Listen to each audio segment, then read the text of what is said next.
Bismillahirrahmanirrahim. Hamdan wa syukran lillah wassalatu wassalamu ala Rasulillah wa ala alihi wa sahbihi wa mawala ma ba'. Assalamualaikum warahmatullahi wabarakatuh.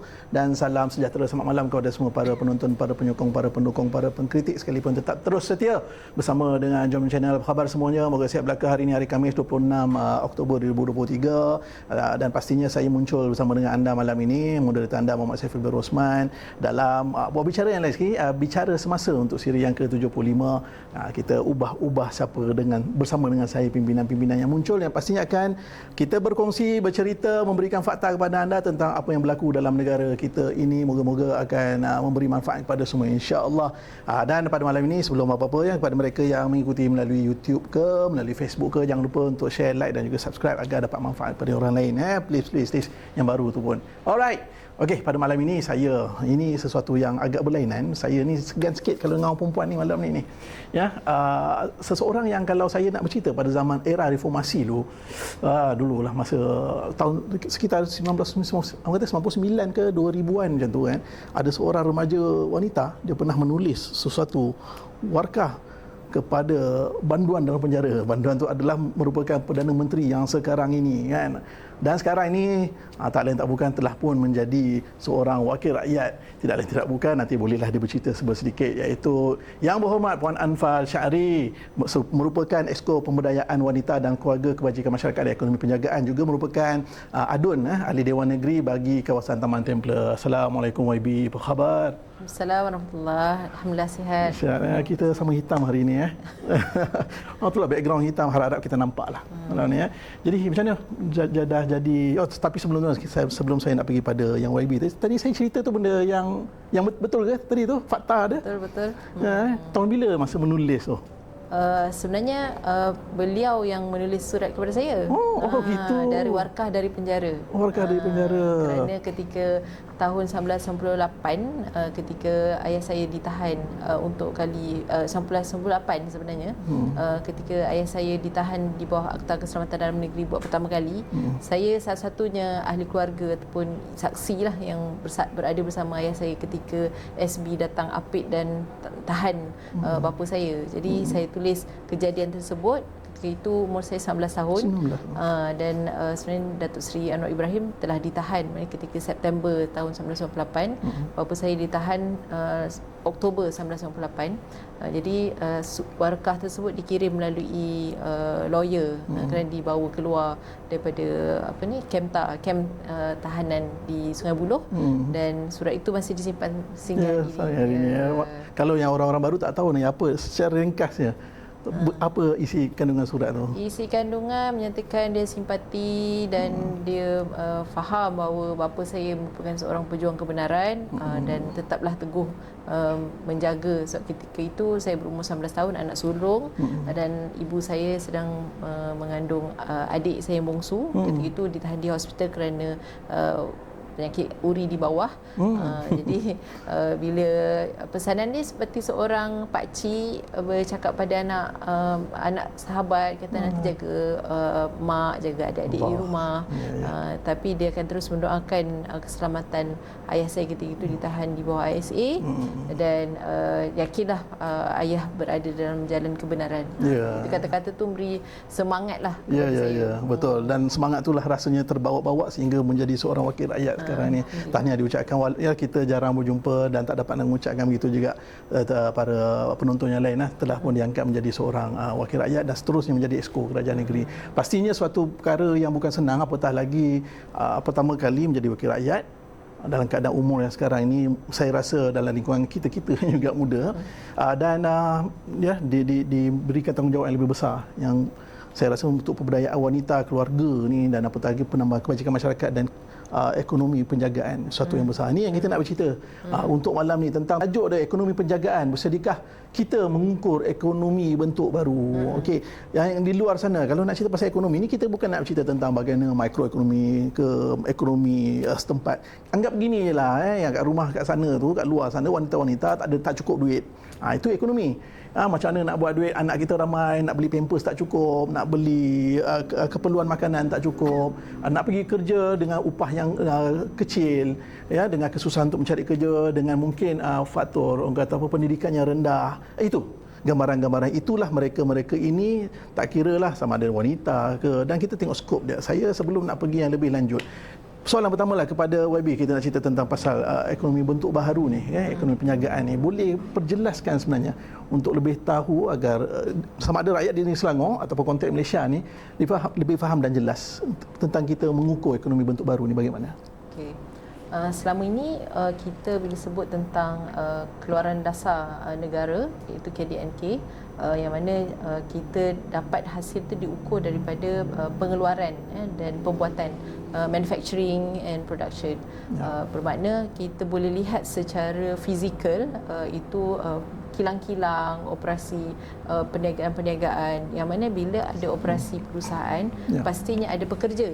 Bila ada pekerja tu clock in, clock out, bekerja tertakluk di bawah akta pekerja dan di bawah Kementerian Sumber Manusia tu, mereka ini adalah sekiranya kita isi borang apakah pekerjaan, mungkin dalam sektor perbankan dan sektor industri besar kecil, tetapi ada satu lagi aspek, iaitu mereka yang berada dalam dua kategori, iaitu kita panggil unpaid care work ataupun pekerjaan yang pekerjaan menjaga yang tidak dibayar, dan satu lagi adalah underpaid care work. Ada kategori tu dua-dua. Ya, dalam satu kajian tentang sosial ni, mereka ini sebenarnya menyumbang yang besar kepada penjagaan dalam negara, dalam aspek sosial. Contohnya serumah yang menjagakan anak-anak di rumah. Kita juga ada ahli keluarga yang memilih untuk tidak bekerja untuk menjaga warga emas. Oh betul lah, saya jumpa ramai terpaksa berhenti kerja daripada katakanlah saya 7 beradik, ada salah seorang daripada ibu atau bapa yang kata uzur ataupun sakit.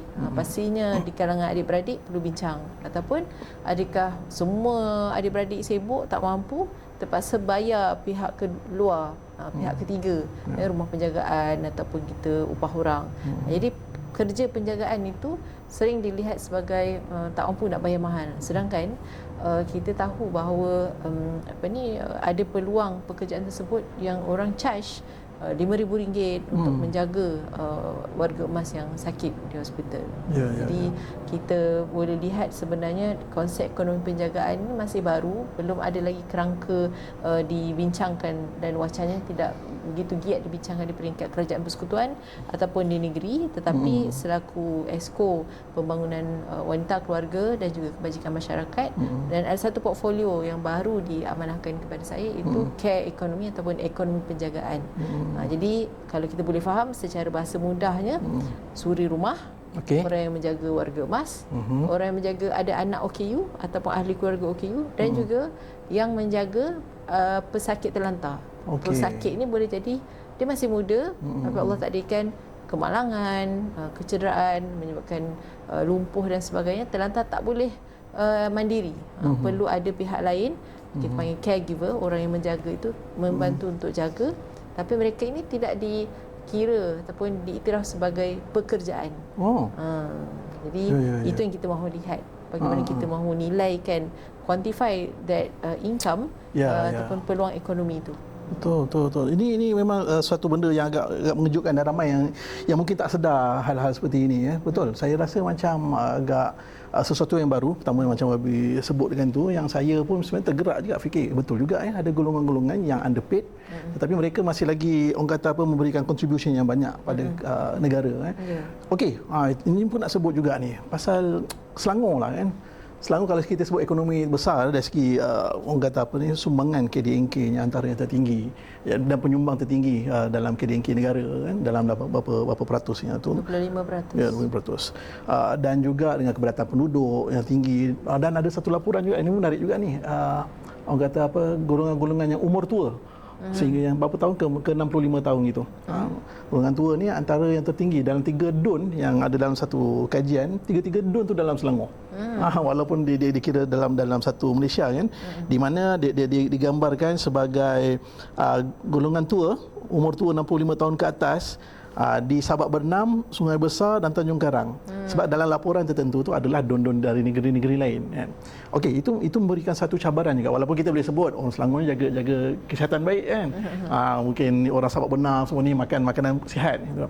Okey, yang lainnya ada macam YB sebutkan tadilah, mungkin kita tengok juga orang-orang yang terlantar, kita cerita orang yang sakit, orang tua ni terlantar dan sakit dan sebagainya. Nah, Selangor ni ada ekonominya bagus, besar, dan golongan-golongan ini pun ramai.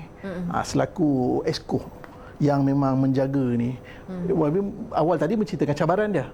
Jadi apa sebenarnya skop yang akan YB sentuh untuk menjaga golongan-golongan ini dalam ekonomi ini? Okay. Kita yang pertama dalam jabatan perangkaan kita mendapati ataupun menunjukkan pada tahun 2022 sebanyak 5.1% di kalangan wanita yang terlibat dalam kategori ini. Maknanya mereka tidak ada income, tak ada pendapatan, maknanya tak ada payslip dan merupakan pekerja keluarga tanpa gaji berbanding lelaki hanya 1.9%. Dan kita juga melihat daripada labour force participation rate ni ada jurang antara lelaki dan wanita. Dan ada kajian yang menunjukkan bahawa sekiranya kita tambah lagi 30% wanita dalam sektor pekerjaan, maknanya dia akan menyumbang hampir kepada 30 ke 40% peningkatan ekonomi. Sebelum ulang balik tadi. Kalau sekiranya kita tingkatkan, contoh dalam jabatan perangkaan menunjukkan mereka yang tak bekerja ni wanita 5.1% berbanding lelaki 1.9%. Maknanya lebih ramai lelaki yang bekerja berbanding dengan wanita. Tapi ada kajian menunjukkan sekiranya kita kembalikan semula wanita ini ke sektor pekerjaan, mereka ni boleh bekerja, contoh kalau gaji bulanan purata Malaysia sekarang itu RM2,268 untuk kerja penjagaan yang tak dibayar ni, kita quantify, kita cara ekonomi lah, dan jumlah wanita yang beberapa ribu tadi ni yang dibayar gaji tersebut, sekiranya mereka dibayar, itu nilainya adalah RM6.6 bilion tahun ini. Jadi dari segi true accounting ataupun accounting sebenar, kalau kita nak nilai, tapi siapa nak bayar? Betul. Persoalannya siapa yang nak bayar? Jadi bermula dengan kita lihat di peringkat Kementerian Pembangunan Wanita Kebajikan Masyarakat di peringkat Federal Persekutuan, sebenarnya telah dibincangkan 10 tahun yang lalu, dan sebenarnya pada tahun 2022 pernah dibacakan sekali rang undang-undang Akta Penjagaan Pekerja Sosial, profession pekerja sosial. Dengan kita mengiktiraf bahawa rumah ataupun wanita tadi yang tidak bergaji sebagai pekerja sosial, mereka ini akan dinilai sebagai mereka yang akan mendatangkan hasil ataupun ekonomi kepada negara. Jadi dari perspektif global juga, nilai kewangan anggaran bagi kerja yang tidak dibayar wanita ini dianggarkan USD 10.8 trilion setiap tahun. Jadi itu yang saya sebut, bagaimana kita nak ukur ekonomi bentuk baharu sekiranya kita tidak melihat potensi yang ada dari sudut penjagaan, dan kita melihat tadi tentang aging society ataupun negara menua, masyarakat menua, iaitu nanti pada tahun 2040 Selangor antara yang awal itu akan ada 17% dari populasi negerinya yang mempunyai warga 65 tahun ke atas. Sama ada dia memberikan satu indikator, pertama sistem kesihatan kita lebih baik, maknanya people live longer, dan satu lagi adalah kadar fertility ataupun kadar kesuburan penduduk menurun. Kalau dulu average anak saya 6 orang, kalau mungkin nak jumpa sekarang ni, kalau satu kereta belakang tu penuh berderet anak tu jarang-jarang lah. Yang ada mungkin 2-3 orang. Dan LPPKN dalam rekod terbaru kadar kesuburan lebih kurang 1.9. Taklah dikerat tak sampai hidup, tapi lebih kurang hampir hanya 2 orang saja satu keluarga. Itu banyak faktor lah, faktor ekonomi, faktor gaya hidup dan sebagainya. Betul. Sebab kalau kat Selangor ni memanglah kalau kita tengok sebagai satu negeri kata boleh sentuh juga hal metropolitan yang agak membangun berbanding dengan negeri-negeri yang lain Malaysia. orang kata apa, aktiviti ekonominya agak vast gitu, agak laju. Kalau di Selangor ni saya nak sentuh ni bukan apa pasal. Kat luar tu yang daripada negeri-negeri lain boleh dengar ni, ambil konteks yang di mana Selangor sekarang ini mengambil satu langkah yang ke depan. Saya rasa mungkin negeri yang pertama memikirkan tentang care ekonomi penjagaan. Antaranya lah, mungkin kalau saya salah tolong penonton boleh betulkan.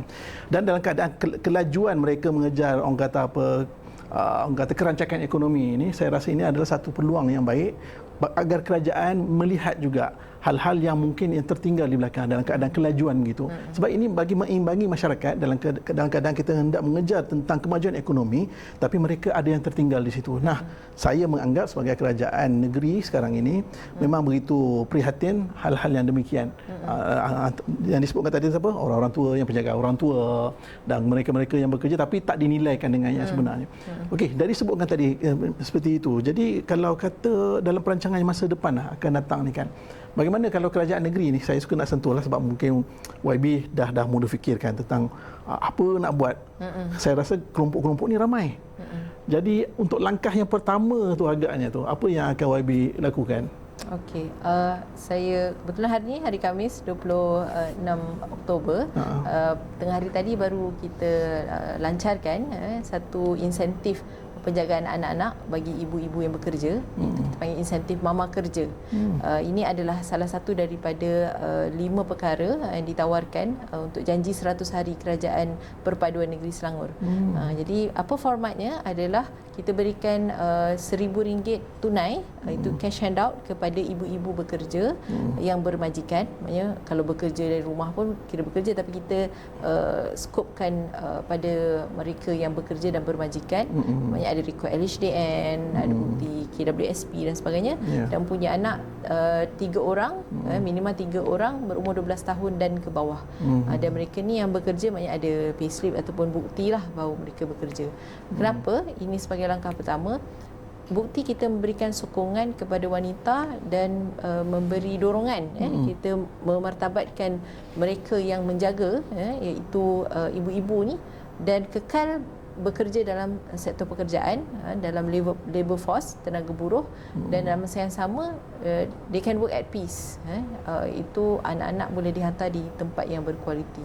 Maknanya dengan RM1,000 itu sebenarnya Saudara Saiful dapat membantu meringankan, walaupun pada kita RM5 juta kita berikan kepada 5,000 wanita bekerja, ibu-ibu bekerja, equivalent to RM5 juta. Kerajaan negeri beri secara one off, adalah sedikit berbanding beban untuk wanita-wanita bekerja ini berada dalam sektor pekerjaan. Jadi itu yang pertama untuk care ekonomi, maknanya kita empower wanita yang akan mengukuhkan lagi ke sistem kekeluargaan, dan disebabkan mereka boleh kekal bekerja, menyumbang kepada negara dan akan meningkatkan kemakmuran dan ekonomi negeri, khususnya di negeri Selangor.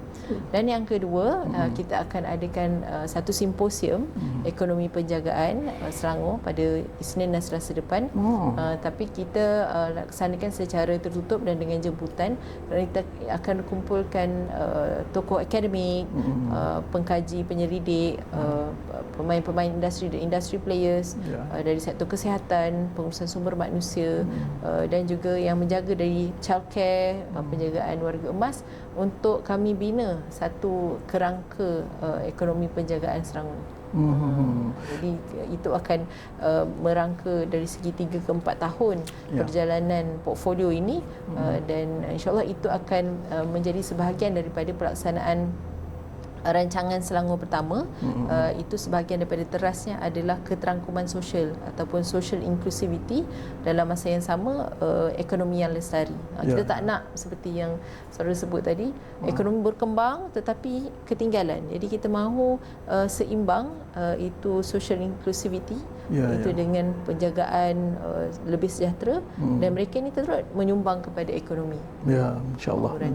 Saya rasa Selangor kalau kata ini sebagai satu kita inisiatif, tapi sebenarnya dah bermula lebih lama. Kalau saya boleh masih ingat tempat yang YB sebelum ini adalah yang dia kata disandang, dan kata YB menjaga esko keluarga ni adalah YB Dr. Siti Maria kan. Dan saya suka Selangor pasal penyusunan tu agak cantik. Contoh kalau belia ada ada PEBF-nya. Kalau masa wanita ni kita ada apa, PWB dengan banyak kerancakan program aktiviti wanita kan. Cuma sekarang ni bila ada care ekonomi ni lebih ada penghususan yang orang kata penambahan dari segi orang kata inisiatif daripada kerajaan ini Selangor. Okey. Disebut tadi wanita, orang tua yang penjagaan anak-anak kecil ataupun OKU kan. Saya nak sentuh satu benda yang Selangor ni dia ramai golongan ni. Tapi saya tak tahu sama ada di bawah YB ataupun mungkin di bawah Esko Kesihatan mungkin. Tapi saya nak sentuh juga bagaimana golongan-golongan yang ada mempunyai masalah mental illness, kesihatan mental. Itu salah satu yang perlu ditekan. Saya banyak bergaul juga dengan NGO. Sekurang-kurangnya mereka tu ada NGO yang bersama-sama membantu kerajaan melaksanakan. Adakah golongan ini termasuk juga orang kata apa dalam ruang lingkup yang ini? Tapi kalau itu pertama, yang kedua hal care ekonomi tadi tu, wanita, OKU dan sebagainya. Ini ada tak yang skop tadi ada orang kata PWB, platform-platform begitu kan? Ada ke NGO atau sesuatu yang orang kata boleh bekerjasama dengan YB untuk memandu care ekonomi juga? Okey, sebenarnya antara yang dijemput juga sebagai stakeholder atau pemegang taruh dalam simposium ekonomi penjagaan adalah NGO. Mereka yang mungkin tersentuh dengan bahagian-bahagian berkaitan childcare, penjagaan kanak-kanak, penjagaan warga emas dan juga ini OKU ya. Jadi pada saya untuk mana-mana pihak pun boleh bekerjasama dengan kerajaan sebagai rakan strategik dalam konsep SDG ataupun Sustainable Development Goals, objektif atau matlamat pembangunan mampan ini. Kita perlu ada PPP, itu Public Private Partnership, kerjasama antara pihak sektor awam dan juga sektor swasta, kerana mana mungkin kerajaan itu bersendiri tanpa dukungan daripada korporat, daripada NGO-NGO.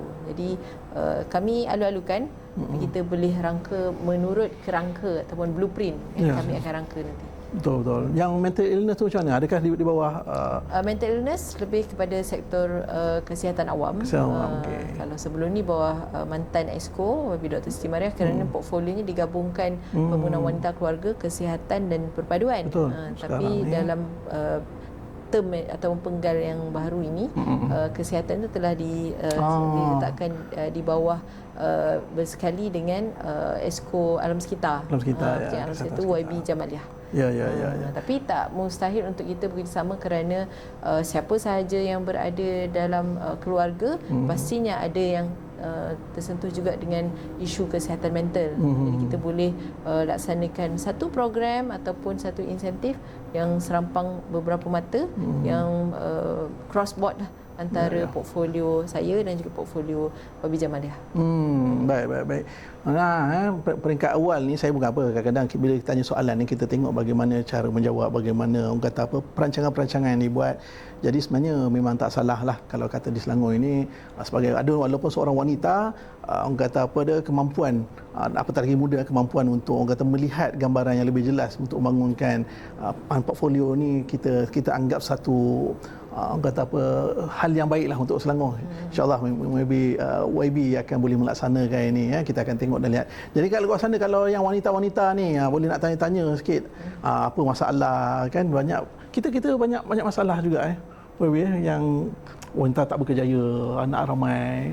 Ramai yang kat Selangor tak bekerja ni. Ingatkan Selangor maju tak ada lah orang tak makan. Okey, dalam satu kajian pada responden 600 responden wanita, mengapa mereka memilih untuk tidak bekerja? Antaranya yang mengatakan bahawa mereka sanggup korbankan kerjaya kerana nak beri tumpuan masa kepada penjagaan anak-anak. Ada beberapa peratus juga yang menyatakan kos penjagaan anak tu mahal, tinggi. Jadi kalau kata gaji sekian, hantar anak pada jumlah yang hampir 3/4 daripada gaji, seolah tak berbaloi. Dan juga ada faktor-faktor sendirilah. Mungkin ada aspirasi untuk melihat anak membesar depan mata. Jadi kita perlu fleksibel dan beri ruang sebenarnya, sebab setiap wanita ada potensi dan aset yang boleh diberikan kepada negara. Betul. Okey. satu kemampuan lagi nak bagi tahu pada YB kali ini dalam sidang DUN ni, Dewan Negeri ni, pembangkang ni agak ramai. Kali ini dan YB tidak bernasib baik pertama kali masuk ke dalam sidang DUN, tapi saya tak nampak sidang belum bermula lagi. Belum mula lagi. Jadi apa cabarannya sekarang ni berdepan dengan rakan-rakan dan ialah kita bukan apa, kita nak bangunkan negara. Kita harapkan pembangkang boleh menjadi pembangkang yang orang kata apa, memberikan pandangan konstruktif. Kan? Tapi sekarang ni kita dapat nilai lah. Kan lepas daripada PRN hari itu sampai sekarang ni, bagaimana rasa-rasanya? Adakah boleh berdepan kat situ Dewan ni? Belum teruji lagi kan. Tapi pada saya dengan kehadiran ataupun jumlah blok pembangkang yang lebih ramai, sebenarnya juga menjadi elemen semak dan imbang supaya DUN daripada blok kerajaan dan juga kami sebagai Exco ataupun ahli mesyuarat Majlis Mesyuarat Kerajaan Negeri yang berada bersama dalam pasukan kerja yang berhormat Menteri Besar akan memastikan kita bekerja dengan lebih kemas, we can deliver and perform, dan itu sebenarnya objektif akhirnya adalah yang akan menerima seluruh manfaat disebabkan kerja pembangkang yang kritikal, semak dan imbang, dan kerajaan yang melaksanakan tugas dengan baik ini adalah rakyat. Rakyat di bawah itu adalah pihak yang akan menerima manfaat terbanyak disebabkan demokrasi yang disuburkan ini. Bukan dengan fitnah ataupun hanya sekadar nak drama dalam Dewan, bukan. Tetapi pada saya lalukan dan itu juga satu learning curve, satu proses pembelajaran baru untuk saya, kerana bila jadi Exco ni dalam Dewan dia tak boleh berbahas-bahas. Kan. Dia kena menjawab. Tetapi tanggungjawabnya tidak kurang sedikit lah. Maknanya sebagai kuasa eksekutif yang perlu melaksanakan menjadi sebahagian daripada kerajaan. Ya, betul. Tapi ramai tertanya ni sebenarnya, saya tahu menang hari itu atas tiket perpaduan, atas harapan, bendera harapan. Tapi YB parti mana sebenarnya ni YB? Ramai tanya tu. Saya Parti Amanah Negara. Parti Amanah. Dari Pakatan Harapan. Dan untuk pilihan raya negeri yang terbaru ini kita ada bersama dengan rakan koalisi, iaitu perpaduan, itu bersama-sama dengan Barisan Nasional. Jadi saya belajar dan saya nampak banyak peluang-peluang untuk kita bina negara maju bersama. Kita mahu ke depan, kita tidak lagi mahu toleh ke belakang. Yang penting untuk melaksanakan pelbagai polisi ini, politik harus stabil. Dengan politik stabil, kita boleh tadbir negara dan negeri, khususnya di Selangor ini, dengan lebih tenang dan tidak begitu berkecamuk dan disibukkan dengan masa menyelesaikan kemelut-kemelut politik, dan kita dapat melaksanakan polisi-polisi dan memberi manfaat terbanyak kepada rakyat. Ya, betul. Saya sajalah nak cuit sikit lah YB, antara sokongan ni bergantung pada bagaimana kerajaan negeri melaksanakan kerja dan sebagainya. Dan alhamdulillah diterjemahkan dengan masih lagi mengekalkan kerajaan negeri. Kalau sebelum ni salah satu pengundi sektor yang penting adalah wanita. Jadi cabaran besar ni, yang bagaimana YB nak memastikan mereka memberikan sokongan juga kepada kerajaan negeri. Yang kita tahu lah kebanyakan ramai yang undi lain ke atau macam mana tu rasanya? Wanita ni. Kalau kata 22 kerusi DUN kita tewas di Selangor berbanding sebelum ni hanya 8. Bermaknanya itu tamparan hebat. Tapi pada saya itu adalah cabaran yang perlu kita sahut, yang mana kerja dalam tempoh 3-4 tahun ni tempoh yang Pejancelik sekejap dah jumpa dah pilihan raya yang akan datang. Jadi segmen pengundi wanita adalah pengundi segmen yang berada di bawah tanggungjawab saya, dan juga kita harus melihat bahawa pada tahun 2027 ataupun pada pilihan raya akan datang, kita akan menerima sejumlah yang banyak pengundi baru. Pengundi yang ketika tahun 2023 berumur 18 sehinggalah pada tahun 2027 nanti yang akan berumur 18 yang automatik mereka ni akan menjadi pengundi. Dan apa yang mereka faham tentang memilih pemimpin. Betul, itu satu cabaran juga. Selaku Exco yang menjaga portfolio yang berkaitan tadi itu nak kena dilaksanakan, dan dalam waktu yang sama saya rasa amanah yang besar juga sebagai ahli parti dan juga politik untuk memberikan, kita panggil to educate, untuk kita panggil apa, educate, untuk mendidik masyarakat di Selangor ini, wanita tu utama dia, macam tadi katanya memilih pemimpin. Sebab memang saya rasa agak teruja sebelum YB Dr. Mariah juga daripada Parti Amanah. Kali dan menunjukkan satu performance yang agak baik, dan kali ini memang masing-masing nak menilai sama ada sama ke atau lebih baik. Tapi yang paling penting adalah saya ini bukan bagi satu soalan tapi adalah yang penting dua-dua orang kata daripada Parti Amanah ini boleh menunjukkan sesuatu yang baiklah untuk negeri Selangor dan juga untuk Malaysia amnya, insya-Allah. Ramai pemimpin wanita sebenarnya dalam Parti Amanah ni rupanya, ramai tak tahu. Jadi inilah kita perkenalkan, dan ramai juga tak tahu ayahnya adalah siapa. Bapa saya adalah mantan Adun Hulu Kelang selama 3 penggal sejak tahun 2008 ketika Selangor diberikan mandat melalui Pakatan Rakyat, dan kita tubuh Kerajaan Negeri Selangor selama 15 tahun itu di bawah satu koalisi yang berbeza dengan Persekutuan sehinggalah pada 2018. Jadi kita sealiran lah. Jadi bapa saya politician, Adun Hulu Kelang selama 3 penggal, dan kali ini saya di Templar. Tak sambung kat Hulu Kelang masa tu kan. Tak apalah, dapat kan. Okey. Itulah beberapa perkara yang mungkin saya tanyakan. Soalan tak adil lah kalau saya saja boleh tanya. Saya rasa banyak soalan, banyak komen, atau mungkin banyak kritikan lah kan. Apa saya tak kena, silakan, kita terbuka, tak ada masalah. Jadi mungkin ada soalan-soalan yang mungkin diberikan. Yang pertama, boleh kita ni layan ni tetamu kita punya ni penonton KS Mobile. Salam. Pertanyaan, bagaimana dengan khidmat penjagaan selepas bersalin dan penjagaan bayi? Adakah kursus kemahiran penjagaan bayi, urutan selepas bersalin, dan penjagaan OKU dan penjagaan orang tua? Ini pun satu segmen juga ni, betul juga Betul. So macam mana Abi melihat ini satu? Okey.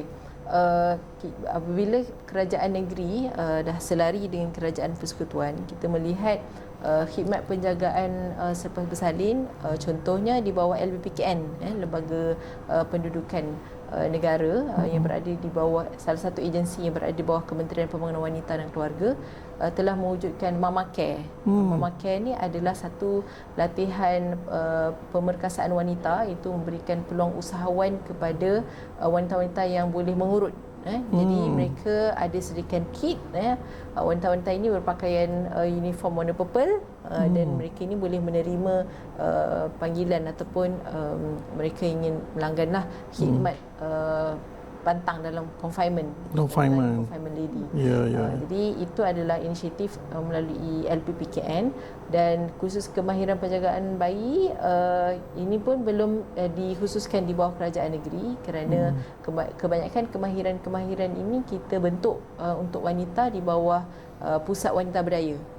Pusat Wanita Berdaya adalah salah satu agensi yang mana aktiviti yang di setiap 56 DUN dalam Selangor ni kita akan lantik seorang penyelia. Jadi penyelia Pusat Wanita Berdaya boleh laksanakan bersama pasukannya program-program yang akan mengupayakan wanita. Itu bentuk kemahiran, meningkatkan kapasiti dari segi ilmu dan sebagainya. Jadi urutan penjagaan bayi, kemahiran-kemahiran itu kita akan rangkumkan dalam penyelia Pusat Wanita Berdaya. Itu yang dikendalikan oleh Wanita Berdaya Selangor. Betul. Kalau di Selangor ni saya rasa salah satu industri yang memang ramai para doktor pun buka satu confinement care center. Ada di Bangi, saya ada nampak dalam satu bangunan tu banyak penjagaan kesihatan. Saya tak ingat apa nama dia. Jadi ini antara yang baik juga, boleh mengambil satu orang kata apa, kerjasama jugalah dengan kerajaan negeri untuk membangunkan atau membantu orang kata golongan-golongan ibu yang lepas bersalin ni. Kotlah bukan apa, ada yang nak tanya tu, kotlah ada dapat, kalau dia duduk kan, sebab sekarang kan dulu kan mak bapak kita jaga kan yang ibu salin. Sekarang mana tahu kalau ada inisiatif ni boleh bagi insentif sikit ke kan untuk orang duduk kat confinement care. Ni mungkin salah satu yang mungkin boleh dilaksanakan lah akan datang. Tapi ialah kena bagi sokongan kepada kerajaan negeri untuk terus memberikan perkhidmatan tambahan dan demi tambahan kepada rakyat Selangor, insya-Allah. Soalan seterusnya, Nora Azmi Makno. Baru-baru ini ada beberapa kematian bayi yang berlaku di Taskar. Adakah ini menjadi prioriti kepada kerajaan untuk memastikan ianya tidak akan berulang lagi? Satu yang menyedihkan, saya juga telah ziarah lah pasangan suami isteri yang kematian bayinya di satu tempat di Selangor, yang mana bayi ni baru 2 hari dihantar ke taska tersebut, dan taska tersebut rupanya tidak mendapat perakuan Jabatan Kebajikan Masyarakat.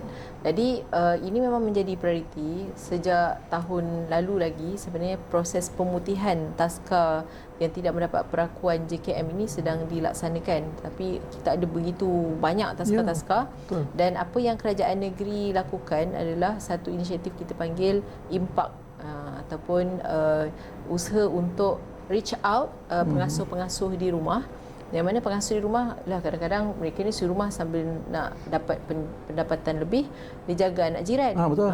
Mula seorang, 2 orang, 3 orang. Anak saya sendiri pun hantar rumah. Jadi kosnya lebih rendah. Tetapi dari segi kawalan dan regulation dan kawal selia daripada pihak kerajaan tu tidak berlaku, dan kita tawarkan, kita bukan nak find fault ataupun mencari kesalahan dan penalize dan mendenda sesiapa, tapi kita mahu mudah carakan. Antaranya adalah kita berikan kursus supaya dengan tamatnya kursus tersebut, dengan ilmu-ilmu tentang penjagaan kanak-kanak di rumah dan sebagainya, mereka akan diberikan sijil, dan dengan sijil itu kita akan bekerjasama dengan pihak Jabatan Kebajikan Masyarakat kerana ia terlibat dengan akta penjagaan kanak-kanak. Sebenarnya dalam pusat penjagaan kanak-kanak yang rasmi, bawah akta penjagaan kanak-kanak, kalau di rumah tidak lebih daripada 4 orang. Tapi kalau bangunan itu, premis itu dijadikan tadika atau pusat penjagaan kanak-kanak, dia harus patuh kepada beberapa syarat lah. Contohnya patuh piawai bomba, dan juga PBT, tak berkuasa tempatan, supaya faktor keselamatan itu tetap dijaga lah. Jadi itu yang berlaku, di mana di Selangor kita sedang usahakan supaya kita boleh minimalkan, dan juga di peringkat federal proses pemutihan tu sedang berlaku, dan mungkin kalau diberikan satu suntikan dana yang khusus akan menggiatkan lagi operasi, kerana skop kerja Jabatan Kebajikan Masyarakat terlalu besar, dan selalunya dana yang tidak mencukupi. Tapi dalam bajet 2024 PMX juga telah umumkan peningkatan kepada dana untuk bantuan masyarakat. Itu memang saya nampaklah banyak bantuan-bantuan, peruntukan-peruntukan yang khusus kepada golongan-golongan yang tertinggal, golongan bawahan. Itu kita nak tengok pelaksanaannya bagaimana. Dulu kalau kita sebut, bukan tak ada, rakan-rakan seperti cakap, bukan tak ada dulu, memang ada, tapi bagaimana sampai atau tidak, dan faktor keterisan yang dulu menjadi orang kata topik kan. Dan kali ini pastinya di bawah PMX, satu penilaian yang orang nak melihat, okey, bajet itu sekian bilion, sekian juta, dan bagaimana banyak duit itu terus turun sampai kepada sasaran yang sebenar. Itu yang perlu dinilai oleh rakyat nanti, insya-Allah. Okey, itulah kerajaan yang ada, patut tu kena stabil sebenarnya kan, dan pastinya usaha untuk mengelakkan keterisan dan juga kata tata kelola yang baik perlu disokong, insya-Allah. Alright, soalan Hasrul bin Bongsu. Asal orang lelaki tanya ni kan? Ada soalan perempuan tak nanti orang perempuan ni. Hasrul bin Bongsu, apa komen YB bila ganti tempat YB Sani di Taman Templer? Hasrul orang Taman Templer ke? Komen. Jadi saya sebenarnya memasuki Taman Templer hanya 4 hari sebelum penamaan calon. Sebenarnya konstituen saya sebelum ni adalah di tempat lain, ditukarkan di saat akhir. Jadi hasrat saya hanya untuk memastikan kemenangan perpaduan di negeri Selangor. Jadi saya akui YB Sani, mantan adun Taman Templer, telah banyak melakukan pelbagai perkara yang baik, dan semua legasi yang positif yang ditinggalkan, yang namanya disebut-sebut. Kebanyakan yang saya jumpa memberi remark YB Sani ni mesra rakyat. Panggil je, tak perlu berprotokol, dia akan turun. Dan saya akui bahawa YB Sani meletakkan satu tahap penandaan aras tinggi. Dan cabaran bagi saya, kita bukan nak menandingi sesiapa, tetapi kita memberikan servis atau perkhidmatan kepada rakyat. Dan hasrat saya mempunyai aspirasi dalam tempoh kempen, saya menyatakan rahmah untuk Taman Templer. yang mana saya mulakan dengan projek-projek kecil. Itu saya berikan tumpuan kepada warga marginalized, ataupun contohnya saya mulakan dengan mengumpulkan anak-anak muda India dari komuniti India. Kita santuni, kita makan KFC, kita dengar, dan dari situ kita dapat dengar isu masalah rakyat ini. Contohnya saya temui wanita India, ibu kepada salah seorang remaja tersebut yang tidak pandai membaca, dan kita tumpukan juga, saya ingin tumpukan kepada bantuan kepada suri rumah, di mana di Taman Templer ni, dia walaupun dia tidak jauh dari ibu kota, tapi dia dikira masih lagi mengekalkan tradisi kampung. Kita dekat dengan kawasan kampung mahkota, kampung Mendahara.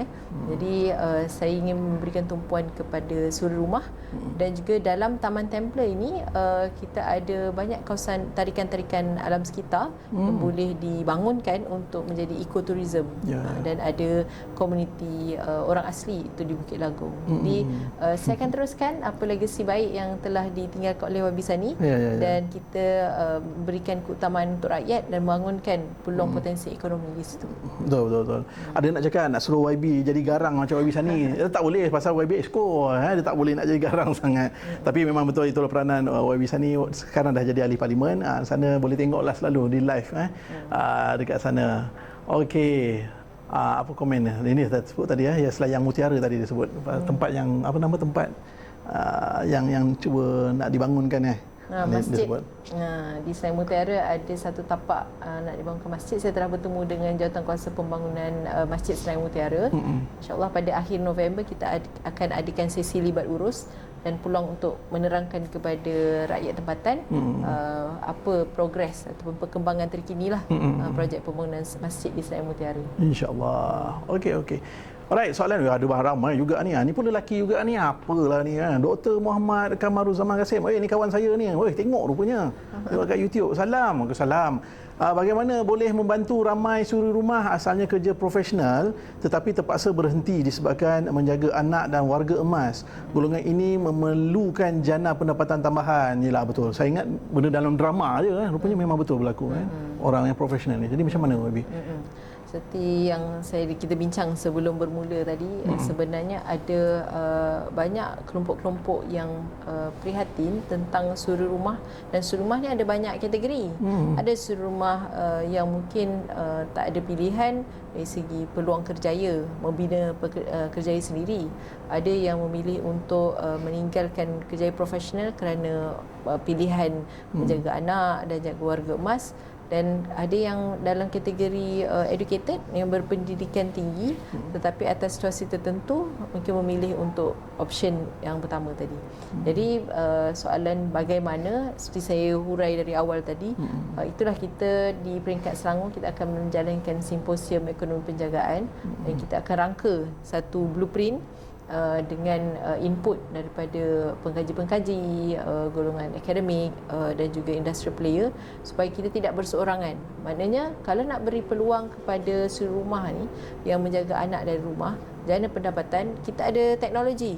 Kita boleh laksanakan digital marketing. Sekarang ni betul. TikTok live demo-demo tudung macam-macam boleh jual sambal dapat monetize tapi betul. Kemahiran dan ilmu itu yang perlu kita salurkan, dan kita mudah carikan supaya suri rumah ini boleh ada pendapatan. Dan saya lihat ada peluang yang menarik. Contohnya voice over. Kemahiran, mungkin ada yang suara dan nanti ada bakat kan, dan juga transcribe. Kita boleh yang dari rumah dengan mungkin dia berbekalkan dengan laptop ataupun alat kerja, dia boleh ambil kerja yang dari rumah. Yang biasa kita dengar kemahiran-kemahiran menjahit dari rumah. Kita matchkan dengan syarikat-syarikat tekstil besar ataupun yang apparel, fashion. Mereka ni mungkin buat benda repeat, berulang, jahit butang dan pelbagai kerja yang boleh dihantar. Itu boleh membantu. Tapi dari segi kerja profesional, saya kira itu kita perlu sesuaikan apa kemahiran untuk mereka lakukan yang sesuai dengan kadar yang mereka ada. Oh ya, sekarang kalau saya tanya saya lah, kalau zaman-zaman teknologi buka TikTok banyak rupanya ataupun di Google sendiri banyak pekerjaan-pekerjaan yang melibatkan hanya di online adalah saya pun tak boleh nak huraikan sekarang, tapi dia sesuatu perkara yang baru yang saya rasa perlu dieksplor. Apatah lagi kalau di Selangor ni memang betul golongan wanita ramai yang golongan-golongan profesional. Dan saya suka sentuhlah satu benda dalam parti YB lah, parti Amanah. Parti Amanah dalam pemberdayaan wanita ada macam satu akademi yang dibuat Oh, okey. apa yang dibuat sebenarnya tu? Kita ada Akademi Kepimpinan Wanita Amanah. Kita ada modul tentang organisasi, kita ada modul tentang prinsip asas politik Islam dan juga kenegaraan. Jadi itu lebih kepada menjurus kepada parti politik. Jadi selalunya orang melihat wanita tidak gemar tentang politik, tetapi sebenarnya apa sahaja yang melibatkan urusan harian kita juga disebabkan keputusan politik. Contoh, kita ingat dulu mantan Menteri Pendidikan Dr. Mazli tentang keputusan nak pilih kasut warna hitam ke putih ni, kan hitam ke putih, itu keputusan orang politik. Ataupun contoh kita tanya dengan Menteri Pendidikan sekarang, YB Fadlina Siddiq, bila nak pendekkan tempoh cuti supaya kita boleh mula balik penggal Januari sampai Disember. Betul. Mak-mak ni fikir nanti kalau ujung tahun kan nak cuti ke apa, sesi dah lari dah kan, March baru mula sesi baru. Itu adalah keputusan politik. Betul. Jadi wanita perlu diberikan pendedahan dan sebenarnya wanita yang cakna tentang politik tahu bahawa keputusan harian adalah disebabkan keputusan-keputusan politik. Betul. Jangan rasa macam politik ni je memeningkan, orang politik ni kebanyakannya orang yang merosakkan, tapi hakikatnya banyak dalam kehidupan kita ditentukan oleh keputusan politik. Itu yang mesejnya. Jadi kena ambil tahu tu, insya-Allah. Wanita. Rosmayana, akhirnya ada yang wanita. Pandangan YB, dia kata, pelbagai inisiatif kerajaan negeri seperti Tunas membantu golongan wanita berkerjaya dan terkini Mama Bekerja. Apakah ia dilihat sebagai welcome back pada wanita untuk bekerja semula? Seperti yang saya sebut tadi, bantuan berjumlah 5 juta ringgit untuk 5,000 pekerja wanita yang bekerja sebenarnya tidak terlalu besar, tetapi itu menunjukkan iltizam kita bahawa kerajaan negeri ingin memartabatkan penjaga dan melindungi yang dijaga. Jadi dengan insentif mereka yang bekerja, untuk ibu-ibu bekerja, kita ingin mereka ni terus bekerja dalam masa yang sama mempunyai keterangan peace of mind kepada anak-anak yang boleh dihantar ke tempat yang berkualiti. Dan insyaAllah jangan risau, kita di Kerajaan Negeri Selangor akan membuka inisiatif-inisiatif baru. Contohnya sebelum ini kita ada Asuh Pintar. Asuh Pintar ini penerimanya adalah seramai 505 orang kanak-kanak itu yang hantar ke tadika, di mana yuran RM100 disubsidikan selama 12 bulan, itu setahun. Maknanya keluarga yang berpendapatan 5,000 ke bawah dengan bantuan 1,200 ini dapat meringankan. Bermakna kita bukan melihat kepada bapa yang bekerja, tapi ibu yang bekerja.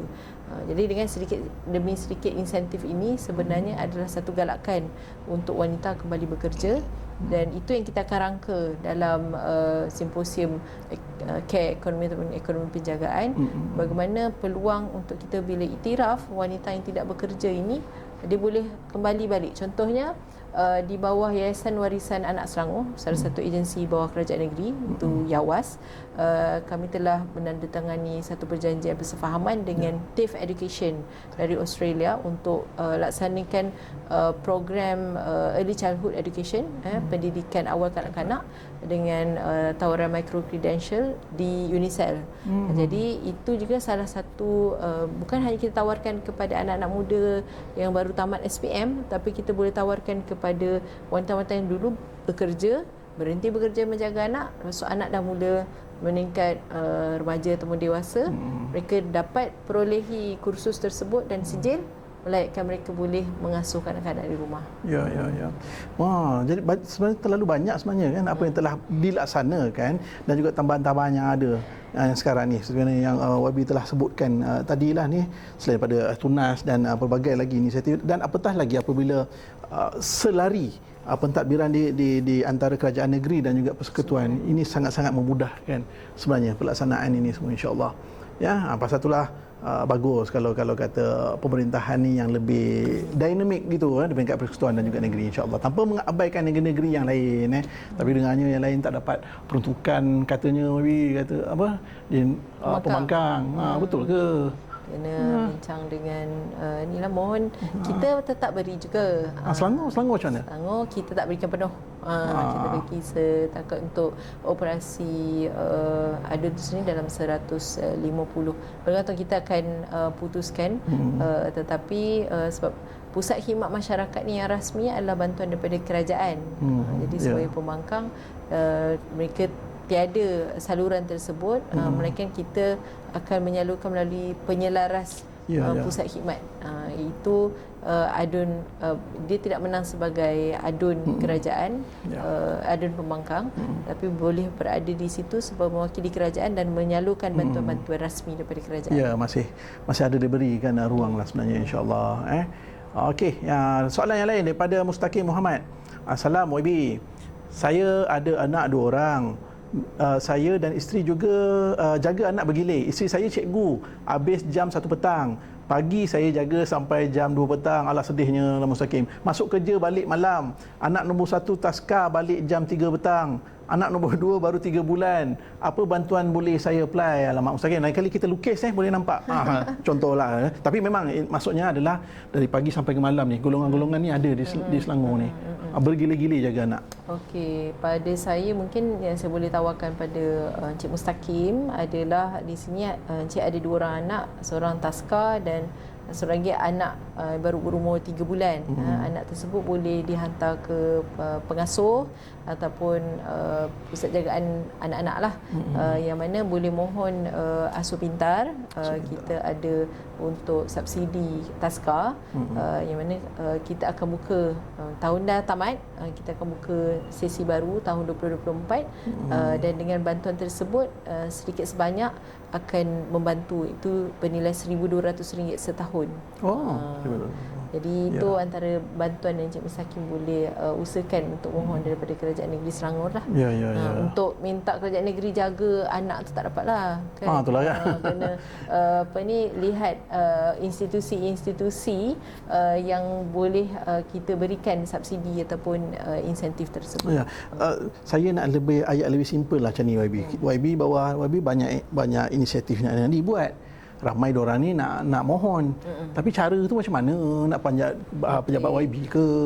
Untuk asuh pintar boleh pergi ke YAWAS, YAWAS. Cari saja Yayasan Warisan Anak Selangor dan tuan boleh dapatkan apa bantuan dari segi subsidi ataupun insentif untuk jagaan anak di taska dan juga tadika. Betul. Dan yang keduanya, selain daripada agensi-agensi ini, mereka yang akan membantu menyelaraskan kata bantuan-bantuan ini adalah di peringkat pusat khidmat sendiri sebenarnya, pusat khidmat masyarakat. Mereka tu sebut je, saya memang biasa jumpa dengan pegawai-pegawai khidmat masyarakat. Dia tahu je apa masalah ni, pergi kat sini. Masalah ni jumpa dengan ini, mohon yang ini. Jadi semua tu memang dalam ruang lingkup di pusat khidmat masyarakat. YB pusat khidmat di Selayang Segar. Nama salah satu lokaliti adalah Selayang Segar. Kalau orang Taman Templer akan tahulah. Dia tak jauh daripada bulatan berdekatan dengan Bandar Baru Selayang. Sekarang yang menguruskan ialah YB jadi exco ni agak sibuk nak jaga dua-dua. Saya ada pasukan kerja saya, ada pengurus pusat khidmat dan kaki tangan lah. Betul. Cerita pasal hal tim ni, YB agak aktif juga di media sosial. Kalau saya biasa tengok di TikTok ada, Facebook ada kan. Itu benda wajib. Sekarang ni kan. Sekarang ada yang kata tak tahu, cerita tak tahu. Jadi kita kena beritahu, war-warkan apa yang adun lakukan dan aktiviti-aktiviti yang dilaksanakan itu sebahagian daripada rangka untuk kita berikan khidmat yang terbaik lah. Yalah. Kan atas nama ni Anfal Syahri lah di mana Facebook. Semua tu lah boleh tengok lah nanti cari kan. Saya bukan apa, saya terkejut antaranya teruja tengok YB pakai naik motocross masa awal dulu motorbike boleh pula naik Masya-Allah. Kat sini saya rasa agak malu-malu sikit, saya pun sama. Tapi boleh naik motocross. Nanti boleh tengok nanti YB punya Facebook tu TikTok. Alright, JC. Okey, Assalamualaikum YB dan moderator. Waalaikumsalam. Ni selalu dengan kita ni JC. YB, Kerajaan Selangor banyak sediakan inisiatif untuk bantu rakyat Selangor. Tapi masih ramai lagi yang tak tahu tentang bantuan yang ada ini. Adakah sebab kurangnya info kepada rakyat dan channeling yang masih lagi perlu diperbaiki? Saya setuju ni. Atau mungkin akses untuk dapatkan maklumat tu kurang diuar-uarkan. Jadi boleh tak YB terangkan sikit sebanyak inisiatif negeri Selangor yang ada untuk rakyat? Mohon. Ini website yang perlu kami pergi untuk memohon, especially untuk bantuan OKU dan warga MAS. Terima kasih YB Anfar Syahri dan Kerajaan Perpaduan Negeri Selangor terus bekerja untuk rakyat. Semangat pula. Jadi macam mana tu, betul lah tu? Okey, dalam tempoh Kerajaan Pakatan Harapan di Negeri Selangor 2018 hingga 2023 yang terkini sebelum dibubarkan dan mendapat mandat baru, kita ada 46 inisiatif Selangor Penyayang. Sekarang ni kekal. Dengan pertambahan mama kerja pun akan tambah, mungkin kita akan cecah 50, tapi kita akan perkemaskan lagi lah. Saya akui mungkin info-info yang kurang sampai kepada rakyat itu perlu kita perkemaskan lagi. Namun channel ataupun salurannya adalah melalui Pusat Khidmat Masyarakat DUN. Kita ada akhbar Selangor Kini yang diedar setiap minggu, dan sebenarnya wajib dah rakyat Selangor ni kena like FB page. Kita ada Selangor Kini, kita ada Selangor Journal yang bagi bahasa Inggeris, kita ada TV Selangor TV, dan di Twitter, di TikTok, dan akses untuk dapat maklumat tu kita akan war-warkan lagi. Dan peluang-peluang sebenarnya sangat banyak. Cuma mungkin aktivis-aktivis rakyat di bawah, punya wakil-wakil daripada pusat khidmat tu perlu reach out lah. Dan tentang apa website tentang bantuan-bantuan, kita ada, kalau khusus untuk OKU, kita ada Anak Istimewa Selangor, Anis, Anis, boleh Google Anis. Dan untuk pembangunan keluarga, macam contohnya untuk wanita, kita ada melalui agensi Wanita Berdaya Selangor. Wanita Berdaya Selangor, apa aktiviti-aktiviti untuk wanita sangat banyak. Dan kita bantu juga untuk suri rumah untuk mendapatkan peluang ekonomi. Pernah kita lakukan expo hasil. Hasil ni adalah hasil karya daripada wanita-wanita yang mungkin dari rumah, kita showcasekan dalam pameran dan peluang untuk perniagaan. Jadi untuk website, sebenarnya ada, kalau paling mudah adalah pergi ke website amiruddinsyari.com, website Datuk MB kita. Akan ada banyak insentif-insentif tersebut. Betul. Saya ada nampak benda tu. Dan satu lagi yang saya suka sebenarnya tu, saya buka apa, saya sambil-sambil saya belik saya punya handphone. Kalau kat WhatsApp ni dia memang ada features-features yang baru lah. Kita boleh pergi pada features channel kan. Salah satu yang memang Kerajaan Negeri Selangor sediakan adalah Pusat Informasi Negeri Selangor, PINS. Channel tu. Boleh tengok kat situ, memang saya pun kerap dapatkan maklumat dari situ juga. Jadi banyak yang boleh channeling ni, betul lah. Tapi macam mana pun kena sentiasa pertingkat dan perbaikilah dalam soal penyampaian.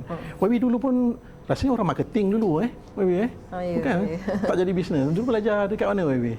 Saya belajar di Universiti Northumbria Newcastle, satu program tapi dilaksanakan di Stanford College. Jadi saya belajar dalam pengurusan pemasaran, marketing administratif. Dan lepas tamat, lepas kahwin, saya usahakan perniagaan bersama dengan suami lah. So kurang lebih dalam 15 tahun lah saya melaksanakan perniagaan sendiri. Dan sebenarnya peluang dalam perniagaan ni adalah peluang untuk networking dan juga membina potensi diri, sebab bila menjadi usahawan ni semua kena fikir sendiri lah, A to Z lah. Yang jaga akaun, saya juga yang angkut barang semua, packing kita juga, tapi multitasking lah. Itu akan membentuk kita lah. Betul. Dan sekurang-kurangnya YB melalui dan merasai perjalanan ialah menjadi usahawan kan, bagaimana sebut tadi, packing, nak buat semua tu. Dan begitu juga itu dah memberikan satu inspirasi pada wanita di luar sana sebenarnya, untuk menjadi bermula atau menjadi seorang wakil rakyat yang orang lihat menjadi pemimpin, juga melalui saat-saat di mana seperti kita semua juga kan. Pernah rasa susah juga YB lalui semua tu. Itulah. Dan bila cerita tadi ayah dulu masa masuk ke ISA, itu memang saat-saat yang melalui perjalanan sukar pastinya. Jadi di luar sana itulah kadang-kadang kehidupan kita ni berbeza. Tapi macam mana pun dalam perbezaan ini, kesusahan ini, ada satu pihak yang boleh membantu, iaitu kerajaan negeri dengan inisiatif-inisiatif yang diusahakan. Saya sebut kalau cerita pasal hal susah ni, Wabi, kita nak cerita juga pasal kat Palestin sekarang ni. Sekarang yang terkini apa, masih lagi banyak serangan yang berlaku. Jadi banyak orang kata apa, perhimpunan dan solidariti setakat ini. YB pun ada join juga apa dan apa pandangan sekarang, YB? Dan hari macam minggu lalu saya bersama-sama dengan beberapa NGO wanita menyerahkan bantahan serangan terhadap khusus pada wanita dan kanak-kanak, dan pengeboman di hospital itu adalah luar kemanusiaan lah. Jadi kita bukan tentang agama sahaja. Bumi Palestin itu adalah di mana Masjid Al-Aqsa, kiblat pertama kita berada di situ, tapi adalah isu kemanusiaan. Ya, kalau kita boleh berdiri sama pada premis bahawa tiada manusia yang layak untuk dibunuh begitu sahaja, sebenarnya itu yang perlu kita pertahankan. Dan pada saya sebagai Muslim, sebagai warga Malaysia, dan agak menarik semalam Roblox. Roblox. Semuanya bersepakat bersolidariti dengan Palestin. Betul. Dan itu menarik perhatian dunia. Betul. Dan saya lihat di TikTok tadi seorang warga Britain yang dia kata topik ini, tema ini yang membuatkan Malaysia bersatu. Tolak tepi segala wala-wala kan yang menyebabkan terpisah, divided, akhirnya disatukan kerana bersepakat tentang isu Palestin adalah isu yang kita setujui bersama. Ini adalah beyond kemanusiaan, melampaui batas yang perlu kita minta hentikan. Tapi kita bukan hanya mahu simpati, kita mahu desak dunia dan negara-negara kuat ini untuk kecam dan pastikan mereka hentikan gencatan senjata, supaya hentikan pengeboman yang tanpa henti ini. Itulah keprihatinan kita semua, termasuk juga daripada YB, agar urusan ataupun perkara yang berlaku secara global ini juga perlu kita pandang dan juga prihatin nasib masyarakat dan juga saudara kita di Palestin. 1 jam kita bersama dalam perbincangan macam-macam, ada sikit sentuh politik, kita sentuh sikit tentang ekonomi penjagaan, bersediakah kita mengukur ekonomi bentuk baru, solusi ataupun rumusannya sekarang ni, YB, untuk disampaikan kepada semua. Apa gambaran tentang benda ni? Jadi tema yang kita mahu bawa adalah Selangor Penyayang, iaitu memartabatkan penjaga dan melindungi yang dijaga.